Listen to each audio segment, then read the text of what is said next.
હેડલાઇનના પ્રાયોજક છે Charusat university. Choose Charusat, choose success.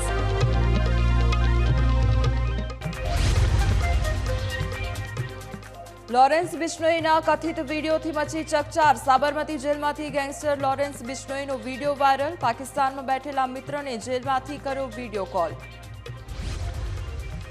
Swaminarayan સંપ્રદાયના લંપટ સાધુઓ સામે રોષ યથાવત. સુરતમાંથી ઉઠી લંપટ સાધુઓ સામે કાર્યવાહીની માંગ. કલેક્ટર કચેરીમાં હરિભક્તોએ આપ્યું આવેદનપત્ર. સ્કૂલ વાન અને સ્કૂલ રિક્ષા ચાલકોની હડતાળ અંગે ઋષિકેશ પટેલની પ્રતિક્રિયા. કહ્યું, વાહન ચાલકો અને શાળાઓ સાથે ચર્ચા કરી ઉકેલ લવાશે. બાળકોના હિત માટે સરકાર કરી રહી છે ગંભીર વિચારણા.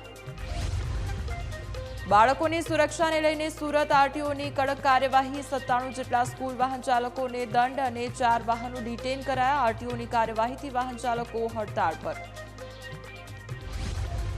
ખેડાના રતનપુર ગામે રોગચાળાનો ભરડો. પાણીજન્ય રોગચાળાથી ગ્રામજનોમાં ભયનો માહોલ. 3 દિવસ 140થી વધુ કેસ નોંધાયા. રોગચાળાને પગલે તંત્ર થયું દોડતું.